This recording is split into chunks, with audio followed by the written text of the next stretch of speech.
Bom dia, bom sábado a você que nos assiste. Estamos aqui juntos novamente para estudarmos essa nova temporada que está falando sobre o livro de Romanos. Vamos estudar hoje juntos a lição de número 2. Temos dois colegas aqui muito queridos, o Elmer, que bom que você está aqui com a gente, Elmer, e o Dárcio. Um prazer tê-los aqui, viu?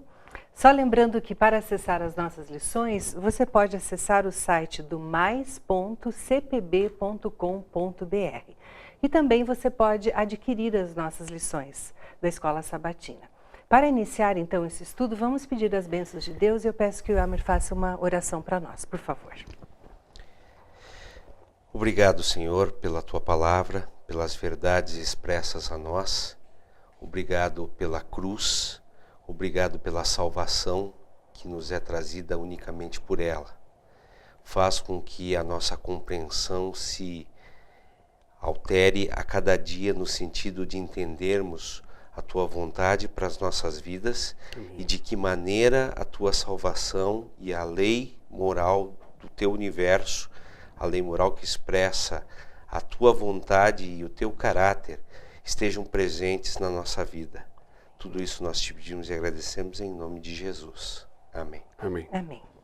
O título da nossa lição, ela fala sobre o conflito. E eu gostaria de ler o verso principal que está em João, no capítulo 1, versículo 17, se você quiser nos acompanhar. João 1, 17. A lei foi dada por meio de Moisés, mas o amor e a verdade vieram por meio de Jesus Cristo. Então, na realidade, o cumprimento dessa lei é Jesus, né? Eu achei bem interessante porque o autor ele começa enfatizando aqui do livro de Romanos como que a igreja primitiva surgiu, né? A maioria dos cristãos vieram do judaísmo e eles eram cheios assim de rituais e cerimoniais que eles tinham que seguir. Só que esse cristianismo também foi pregado aos não cristãos, aos não judeus, né? Que seriam os gentios. E eles tinham essa noção então de que para que a pessoa se tornasse cristã, ela teria que primeiro se tornar judia, né? Depois, se convertendo ao judaísmo, ela seria então cristã. E realmente foi um conflito, né? Esse início, né? E eu queria, Darcy, que você começasse falando que aqui a lição ela fala sobre uma aliança ou uma promessa superior. O que seria isso? O povo judeu foi um povo abençoado, né? De uma bênção de uma promessa que foi dada a Abraão. Abraão, como patriarca da nação judaica, e eles estavam muito arraigados nessa promessa e convictos que essa promessa tinha trazido eles até ali. Uhum. Né? E agora surgiu uma promessa que o nosso texto diz em uma aliança ou promessa superior. Por que superior? Porque é uma promessa que vinha de Deus. Era uma aliança agora, a aliança que eles tinham era uma aliança que vinha através, era de Deus também, mas vinha através de Abraão. E agora, o que Paulo estava querendo dizer, está dizendo na sua carta, que é uma promessa vinda através de Jesus Cristo. E por isso que é uma promessa superior, uma promessa que foi conquistada com alto preço na cruz do Calvário. A lição continua falando aqui, Elmer, sobre as leis e os regulamentos judaicos, né? E eles falam aqui, existe uma classificação de 5 itens, né? Que alguns colocam essa classificação, e outros acham que não existe essa distinção, que é uma coisa só. Explica pra gente. Eu acredito que os judeus foram as primeiras vítimas de um ardil que o inimigo utiliza frequentemente, que é desviar o foco do essencial, do que realmente é importante, para as coisas humanas, para as coisas pequenas, os dogmas, as coisas criadas pelo homem e que tiram o foco da real mensagem, da mensagem salvadora e vivificadora. Então, num primeiro momento, as leis cerimoniais, as leis morais, o decálogo trazido pelo próprio Deus para as mãos de Moisés, todos aqueles regulamentos, os estatutos, as próprias leis de saúde foram importantes, foram trazidas por Deus para o povo de Israel e fizeram parte de toda a história da nação judaica, mas elas tinham uma limitação muito clara, que era apontar para Cristo e para o Calvário. A partir do momento em que isso se consumou na cruz, que Cristo veio e morreu por todos nós na cruz, uma parte substancial dos costumes judaicos perdeu o seu objeto, perdeu a sua razão de ser. Então, eu colocaria assim, as leis cerimoniais perderam integralmente, de uma hora para outra, o seu valor. Tá? Ficaram ainda as leis morais, o decálogo, que é a expressão imutável do caráter de Deus, e ficaram uma série de leis, inclusive de saúde, que não perderam a razão de ser, continuaram sendo importantes, mas havia um desafio agora muito grande de colocar estas leis e esses costumes no seu devido lugar, à luz daquilo que Paulo estava trazendo, que era a centralidade da cruz e a salvação unicamente pela fé no sangue de Jesus.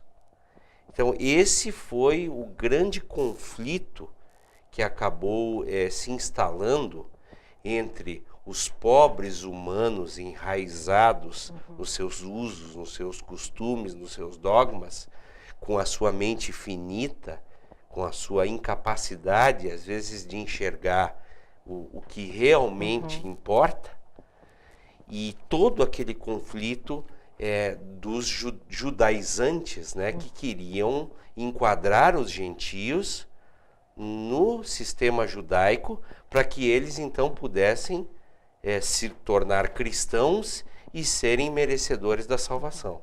Porque eles realmente acreditavam que aquilo faria parte da salvação, eles teriam que fazer aquilo para ser salvos, né? Sim, aquilo estava impregnado no DNA deles, também, né? A gente precisa entender que a dificuldade de se libertar disso era muito grande. Sim. Não foram só os judeus que tiveram essa dificuldade. Se você pegar os 1500 anos posteriores à escrita do livro de Romanos e do livro de Gálatas, né, das epístolas de Paulo até Martinho Lutero, em 1517, todo esse período, a maioria dos estudiosos não entendeu. E se entendeu, não pregou. Não está registrado. Então, quem parece que se ligou e teve talvez uma iluminação especial, pontual do Espírito Santo, para inclusive pregar daquele momento em diante, foi Martinho Lutero, mas isso agora em outubro de 1517, 1500 anos depois de Paulo. Vejam que o assunto não é fácil. Não é fácil mesmo. E as pessoas, não é à toa que elas tiveram dificuldade. Sim. E essa dificuldade foi o pano de fundo do Concílio de Jerusalém, né, onde Paulo, embora tivesse uma compreensão muito superior pela luz que tinha recebido diretamente do Espírito Santo, ele parece até que entendeu e deixou que em alguns momentos o concílio debatesse o assunto, encontrasse alguns caminhos, e ele não tentou impor ali, ele foi muito tranquilo. Respeitou, né? Ele respeitou o formato, parece que ele ali deu um testemunho de que no conselho dos irmãos está a sabedoria, ele respalda isso ali também. Então, eu imagino que Paulo, tendo a nítida visão da salvação unicamente pela fé e tudo, ele teria tudo para se impacientar ali e para falar assim, gente, vocês não sabem de nada, vocês não estão enxergando, está tão claro. Mas ele não teve essa atitude. E mesmo no concílio, havendo um consenso, porque chegaram a um consenso, um grupo ainda continuou insistindo na mesma tecla. Ressuscitando um assunto que já deveria ter sido superado pelo próprio concílio. E uma parte do consenso que emergiu do Concílio de Jerusalém, a mim parece assim que não era uma coisa tão essencial. Quando se falou ali da questão do consumo de animais que não fossem estrangulados, da questão do sangue, parece assim que me pareceu que Paulo deixou que aquilo ficasse para contentar alguns que tiveram dificuldade de entender a essência das coisas, e aquilo não era também algo que prejudicasse a compreensão da coisa. Então aquilo foi deixado, mas quando você olha para algumas conclusões do Concílio de Jerusalém, elas são extremamente amplas e importantes, e algumas coisas pareceram pequenas, né? Sim. Ficaram ali meio que esquecidas no meio das picuinhas dos humanos. Eu acho que é uma lição para a gente, né? Porque às vezes a gente se detém em normas e costumes e a gente também não olha o essencial da pessoa, né? Às vezes você acha, nossa igreja sempre fez assim, tem que ser desse jeito, e a gente nem sabe de onde surgiu e por que é desse jeito, né? E às vezes a gente deixa de focar no ser humano, na entrega dele para Jesus, né? Lembrando que a verdadeira mudança vem de dentro para fora e não de fora para dentro, né? Então que fica uma lição para a gente isso também, né? Darcy, eu gostaria que você falasse aqui. O autor ele segue falando sobre o costume de Moisés e novamente eles citam a circuncisão, né, que foi amplamente discutida em Gálatas, né, no outro trimestre também. E como era importante isso para eles, né, a circuncisão? Ainda continuando o raciocínio e chegando nesse ponto, né, nós temos algumas coisas que nós ouvimos várias vezes, e por ouvir várias vezes, a gente entende que aquilo é uma verdade. Então, uma das coisas que a gente ouve é que nós temos que ver para crer. Então, a gente procura, numa discussão, numa conversa, numa argumentação, mostrar para as pessoas que elas possam ver. Só que, na prática, na real, é o contrário. Nós temos que crer para ver, é isso que está mostrando aqui. Não é ver para crer, é crer. A gente crê e depois a gente vê. É como se fosse uma lente, um filtro. Então, nós temos uma crença, e essa crença a gente vai, durante a nossa existência, tentando confirmar essa crença. É um ato instintivo. Vamos dar um exemplo. Você compra um carro vermelho. E aí você começa a olhar na rua e vê um monte de carro vermelho. É verdade. Não é? Ou a marca daquele carro, a marca, né? Nossa, eu não sabia que tinha tanto carro dessa cor. Sei, Por quê? Porque é um fator instintivo, né, que nós temos dentro da nossa mente, é um sistema neurológico que a gente busca confirmar a nossa crença, aquilo que nós temos. Então, o que eles estavam fazendo ali? Eles foram confirmando a crença dele durante séculos, que foram confirmadas, que foram se confirmando. Então, ele não é só porque era uma questão de teimosia, era uma questão de eles terem visto várias coisas que confirmaram a sua crença. Então, o que teria que mudar? Mudar a busca. Se você procura no Google porcaria, você vai achar porcaria.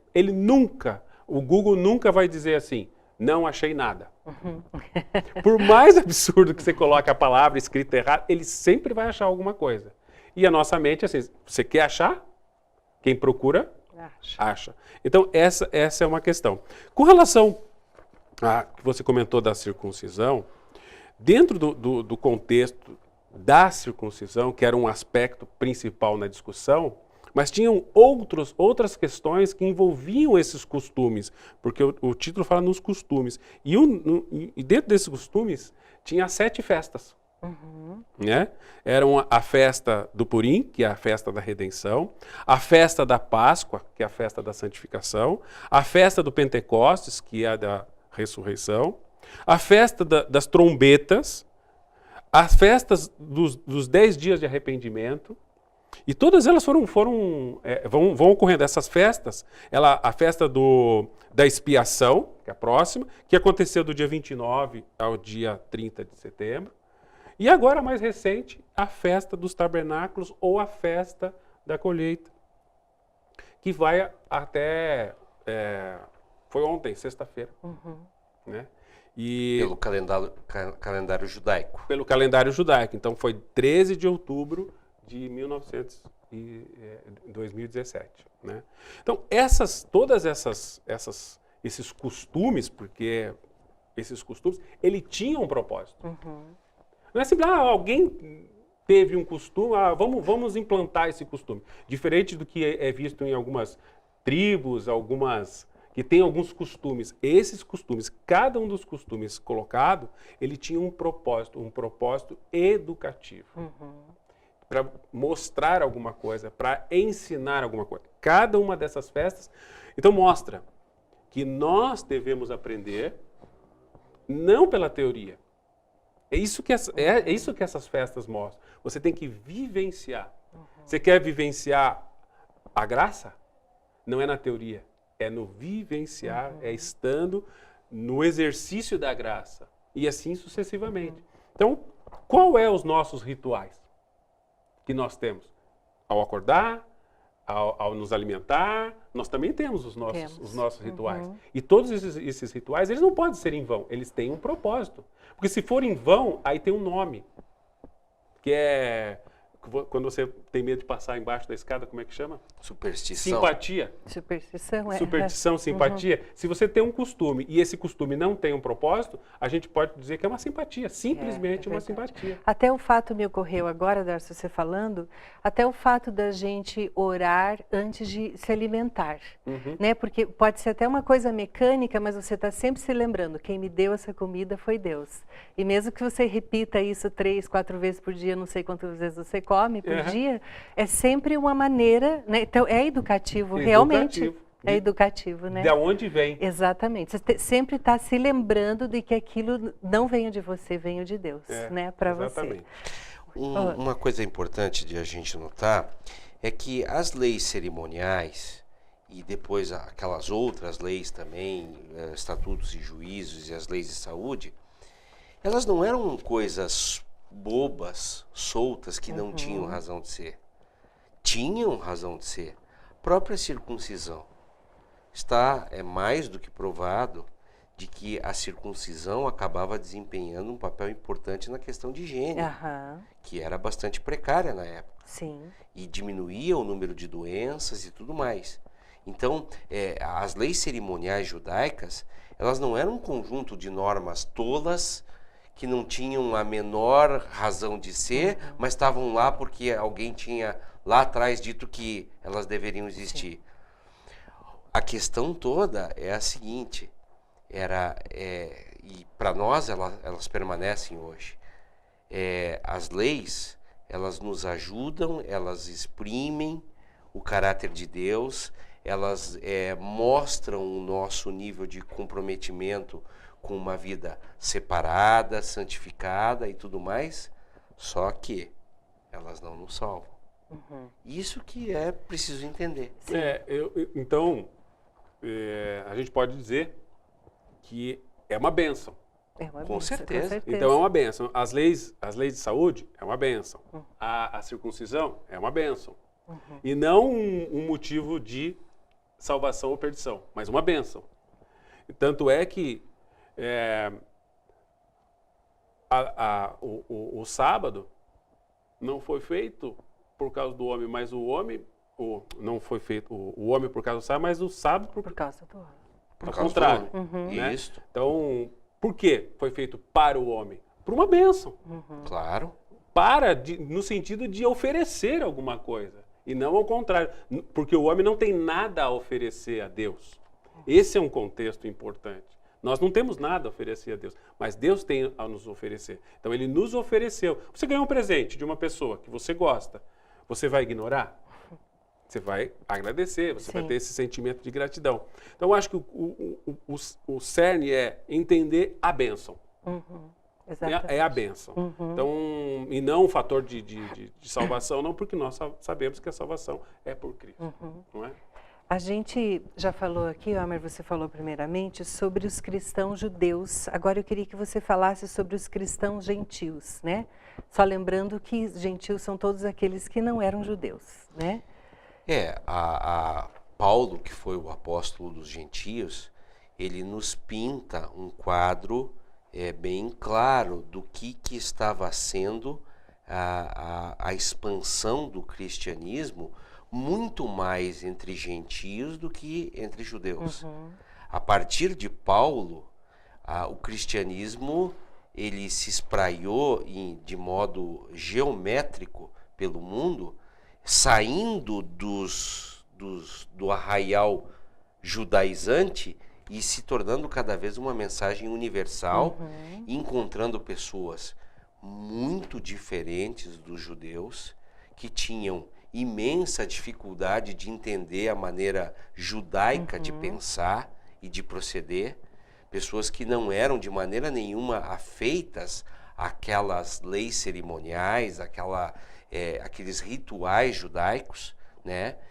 E que muitos conseguiram ter uma compreensão mais rápida e mais direta da essência do Evangelho, do papel central da cruz e do sangue de Cristo, do que os próprios judeus. Talvez tivesse o coração mais aberto, né? Fizeram um caminho mais rápido. Pode ser.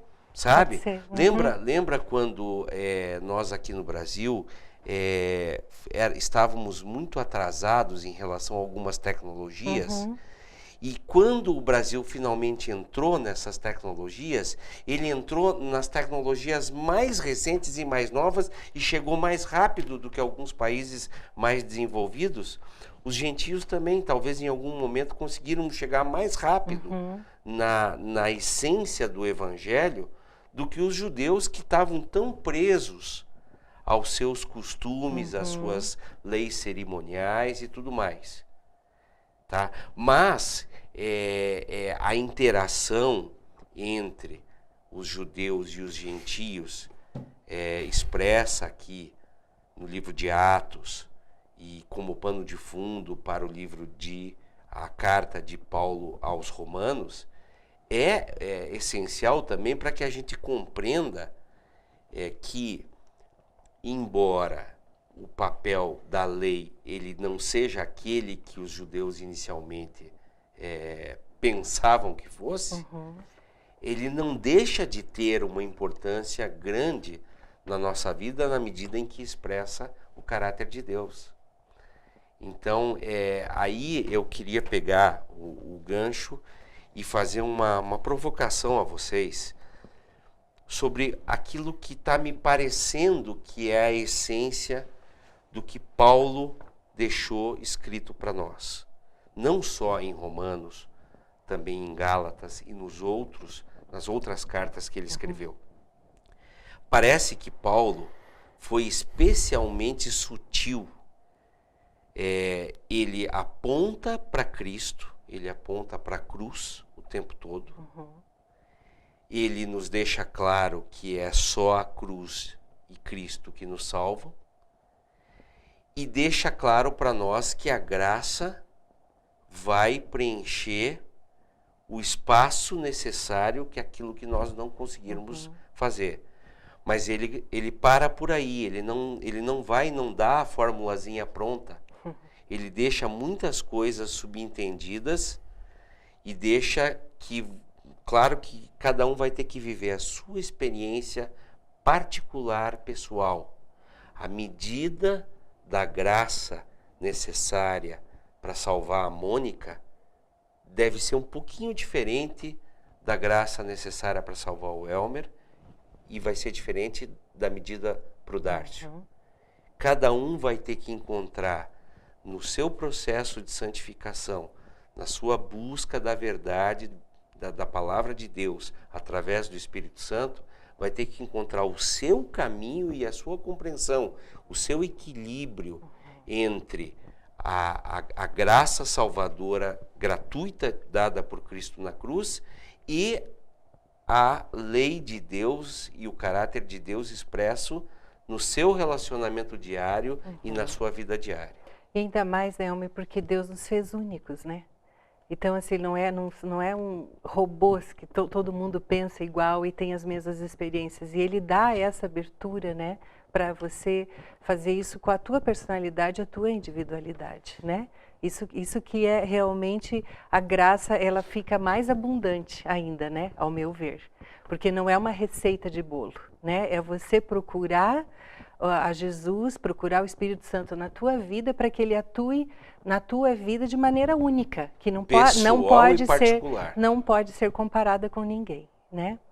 Eu queria agora, Darcy, que você falasse o último assunto aqui da nossa lição, que ele resgata um pouco sobre Gálatas, né? Apesar de a gente ter estudado o livro de Gálatas o trimestre passado, o que ele fala aqui sobre Paulo e Gálatas?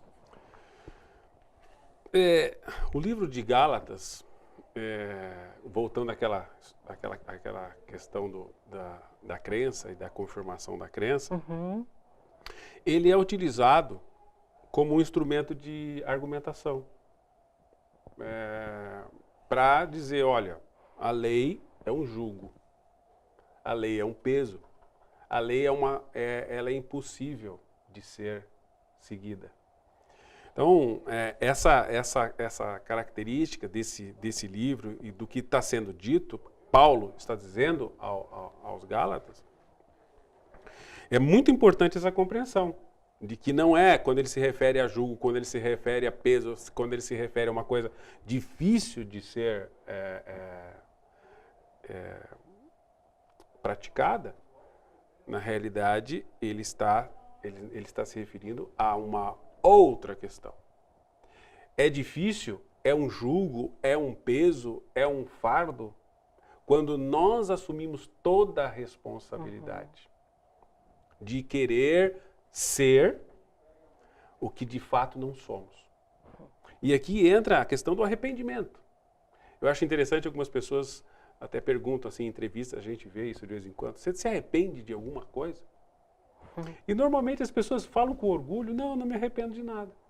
Falam com orgulho, é verdade, com você orgulho, tem razão. Né? Eu não vejo isso como orgulho, pelo menos a Bíblia não mostra isso como orgulho. O arrependimento nada mais é do que uma mudança de pensamento. Sim. Pensar diferente. Isso é arrependimento. Né? E a gente percebe que essa é uma questão. Então o jugo, quando Paulo fala sobre jugo, sobre peso, ele está falando de você trazer para você a responsabilidade. Deixa comigo, eu faço. E se eu precisar, eu lhe procuro. A pessoa se referindo a Deus. Porque isso no dia a dia acontece. Quando a gente tem um problema, o que a gente faz primeiro? Tenta resolver sozinho. Né? Tenta resolver sozinho. Essa é uma coisa que todos nós tentamos. A gente tenta resolver. Se a gente não conseguir resolver, a gente pensa em alguém que poderia resolver. E quando a gente não consegue resolver e não consegue encontrar... Daí a gente recorre a Deus. Aí recorre a Deus. Você sabe que... E fica pesado. Eu achei tão interessante, a minha filha mais velha, ela está fazendo enfermagem. E ela disse que ela teve uma aula esses dias sobre doenças terminais, né? E daí a professora disse que em todos os estudos, 100%, na hora da morte, as pessoas se voltam para Deus. Até as pessoas que passaram a vida inteira dizendo que são ateus, na hora da morte elas se voltam para Deus. Só que a gente não precisa chegar nesse extremo, né, Darcy? Porque Deus está aí, né, para nos ajudar como primeira solução, não como última, né? E o que Jesus diz? Vinde a mim, vós que estáis cansados e oprimidos, eu vos aliviarei. Então não precisaria ter feito isso a vida toda. É verdade. Podia ter já levado o fardo no início. Sim. Né? E dentro dessa argumentação, o que dificulta o raciocínio é assim, nós olhamos uma coisa e nós selecionamos o que eu acredito. Isso eu acredito, isso eu não acredito. É quase como se eu tivesse pegar a Bíblia e arrancar algumas páginas da Bíblia. Que não me interessa. Que não me interessa. Então eu faço a minha Bíblia personalizada. Arrancada. Então a tua Bíblia pode ser mais fina, e a minha Bíblia um pouco mais grossa, né? Porque eu escolhi algumas coisas que me interessam. E a mesma coisa acontece com relação aos 10 mandamentos. Não existe meia verdade. Assim como não existe meia grávida, né? Ou é ou não é. Se você tirar um único mandamento, que é, inclusive, quando foi na semana da criação, Deus colocou a instituição do sábado em 3 níveis. Ele abençoou, esse é o primeiro nível. Ele santificou, esse é o segundo nível. E guardou. Descansou. Né? Descansou. Né? E muitas vezes a gente começa a explicar para as pessoas como guardar o sábado. Nós estamos falando de forma inversa.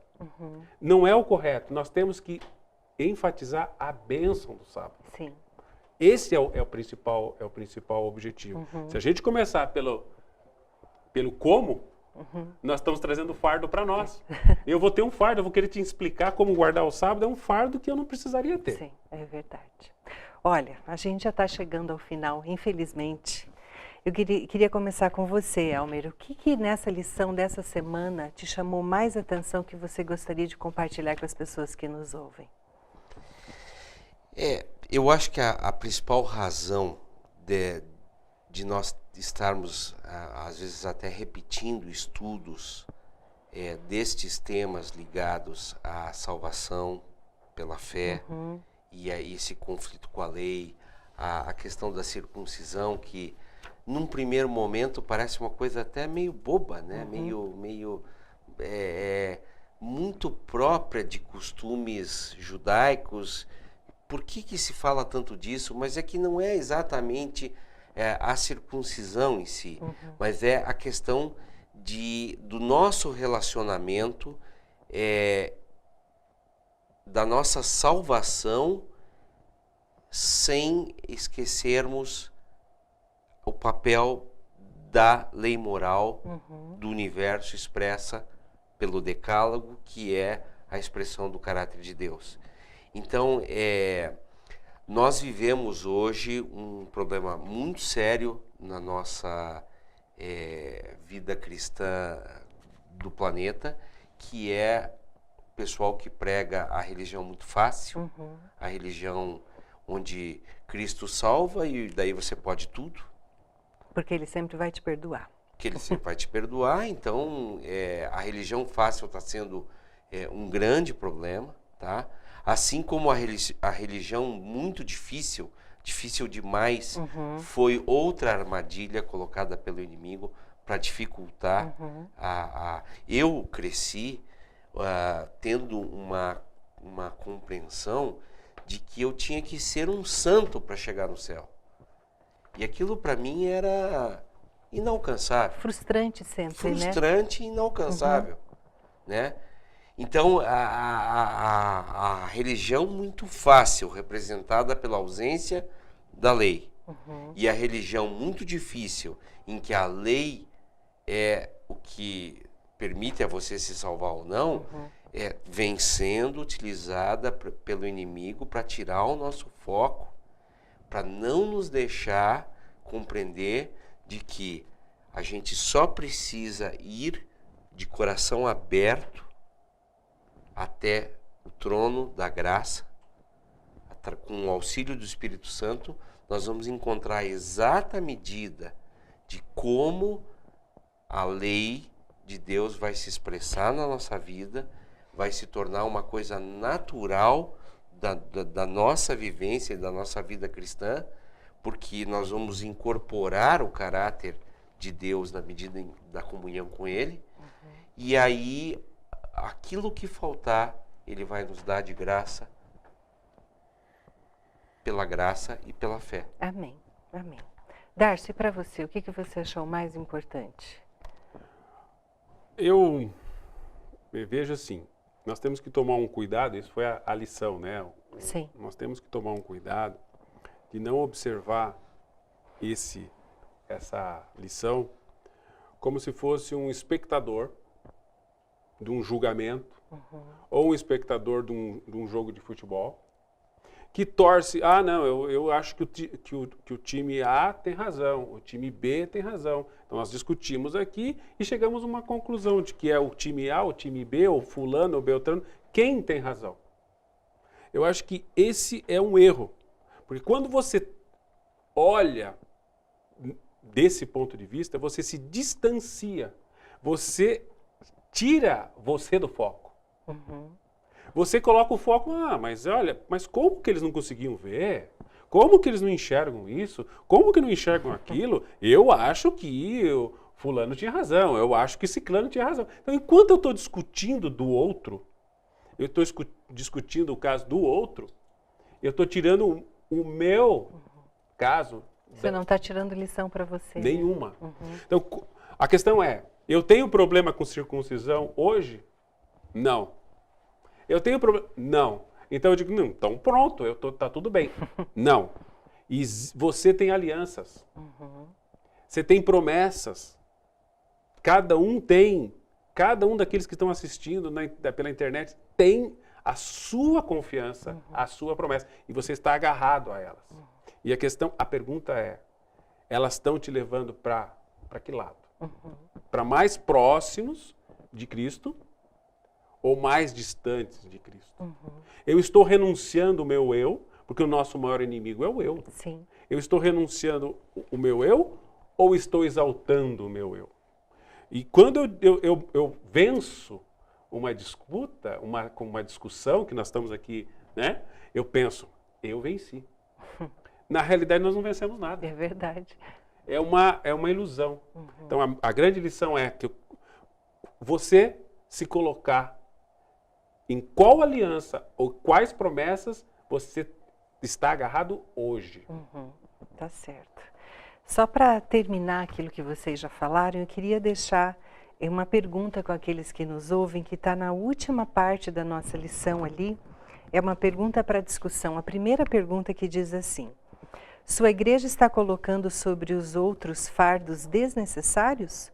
Ou estamos em perigo de ir para o outro extremo? Isto é, como reconhecer se nos tornamos muito frouxos em nosso estilo de vida e padrões, a ponto de não refletirmos no alto chamado em Cristo. Então, na realidade, tudo que a gente precisa é de um equilíbrio, né? E eu vejo que esse equilíbrio, assim como o Elmer falou, ele só vem na nossa convivência diária com o Espírito Santo, né? E eu achei que você colocou muito bem também, Darcy, porque todas essas lições, primeiramente, é para mim, né? Não para o outro. O que eu tiro isso de lição da minha vida? O que eu posso fazer de diferente?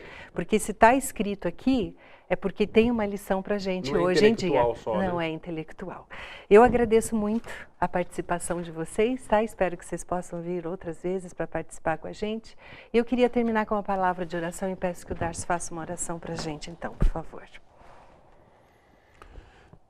Querido amantíssimo Pai, nós temos uma compreensão finita, mas temos a promessa de nos aproximarmos de Ti, de aceitarmos a Tua graça, a Tua misericórdia, e com isso ampliarmos a nossa visão. Ajude-nos a enxergarmos além do nosso pequeno mundo. Ajude-nos a enxergarmos a partir da necessidade humana de salvação. Ajude-nos a entender a sua missão para as nossas vidas. Amém. Esteja com cada um aqui representado, aquele que está na internet, aquele que está em outro país, está distante, que cada um possa ser alcançado pela sua misericórdia e pela sua graça. Amém. E que possamos nesse momento sentir a paz que esse mundo não pode dar, mas a paz vinda de Ti.